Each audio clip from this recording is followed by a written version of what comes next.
Well, history is all around us, especially right here in Southwest Virginia.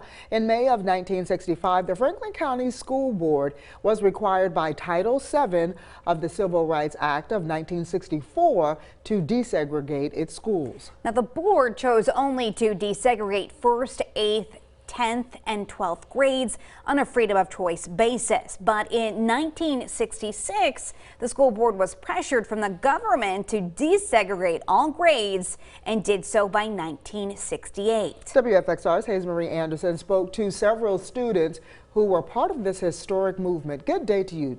Good day to the both of you. Now, some of the African-American students I spoke with had a different experience during those groundbreaking moments.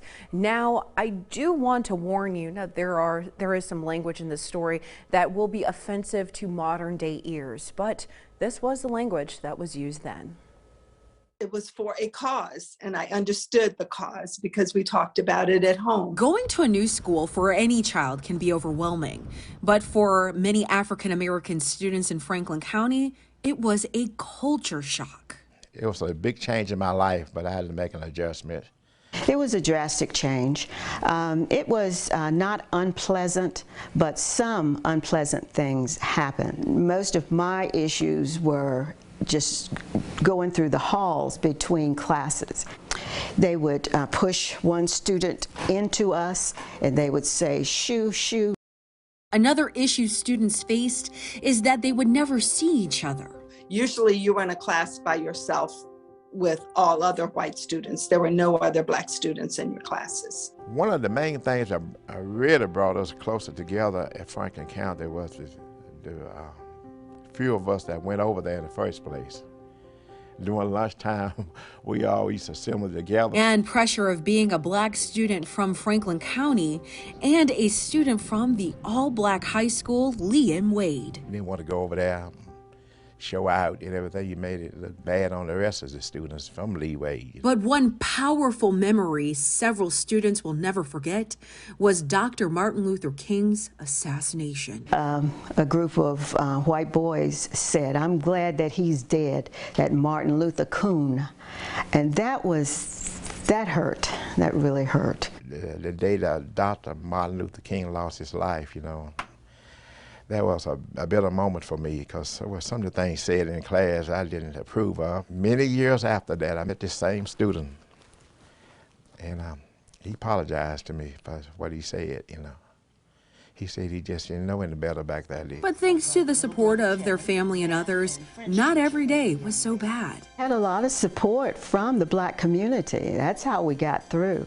And there were kind whites. For Glenna Moore, she was the first black varsity cheerleader. They were very kind. In fact, when it came time to vote for the most outstanding cheerleader, to my surprise, they named me. And James Jordan helped integrate the football team. You know, 3 or 4 of us, we integrated that football field. Believe it or not, the first year that we played, we went on. Back that day, we won every game in our district, the Blue Ridge district, except one. Each student had their ups and downs during integration, but would they go through it again? To pay that price for that shorter period of time, to be the woman that I came out of that being, I would welcome that again. It's been 57 years since Franklin County Public Schools were desegregated. The lesson they hope the future generation learn is you have to work together. We've got to make sure that we learn from that we never go back to that type of segregation. And those who struggled during the integration movement hope their stories encourage empathy from the community. And they say while people living in that time may have a different view on how integration happened, these were their truths. Back to you. Really good story. Hayes Marie, thank you. We'll be sharing more Black history stories this weekend. You can catch part 1 of our special this Saturday night at 7:30 on the CW.